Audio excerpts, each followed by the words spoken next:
Hey, this is James for GamesRadar, and I'm here with Ashley, also from GamesRadar. Yes, hello. Hi. So you've just been to the Fallout 4 presentation. Yes, we saw that at Bethesda on Sunday night.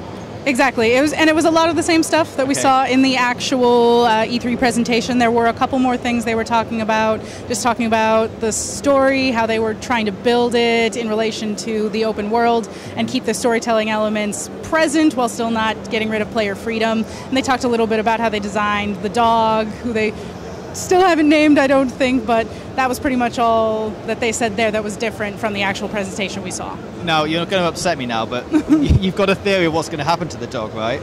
Well, the dog always dies. You get close to the dog, and then they kill the dog. That's how they make you feel bad. It always happens that way. So do you think they'll use the dog and that in terms of just telling the story and making that kind of a key part of what you do in Fallout 4?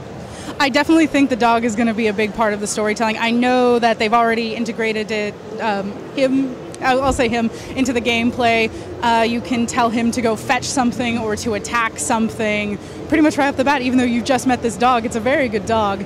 And that kind of interaction, that sort of playing together, I feel like that's going to strengthen the bond between you and the dog. And then, of course, the natural inclination is to destroy everything you love, because this is a post-apocalyptic wasteland. Exactly. So, for the difference between this and Fallout 3, like gameplay-wise, do you see any changes that way?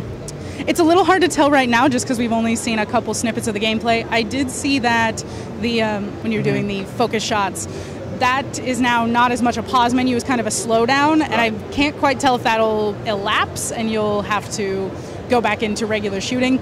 But that's the only real huge difference I've seen so far, though I'm sure we're going to see more as we get to see more and more gameplay. Exactly. And graphically, it was very impressive, but, you know... Oh, yeah. They avoided Bethesda face, as they say. It looks... There's still kind of that hint that, yes, this is a Bethesda game. It has that a little bit of that stiffness, but for the most part, it's gone. It looks pretty realistic now. And it's as much as you can really expect when you have that level of customization.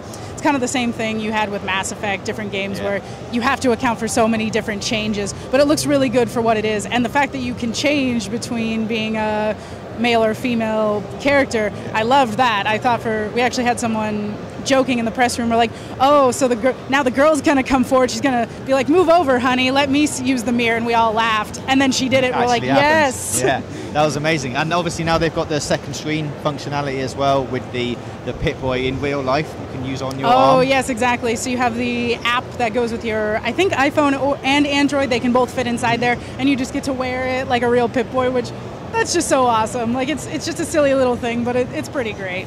Awesome. All right, well, thank you, Ashley. That's Fallout 4 and our hands-on report. Don't forget to join us later on tonight for our Who Won E3 show at 9 AM Pacific, 5 AM UK time. We'll be telling you who's winning E3.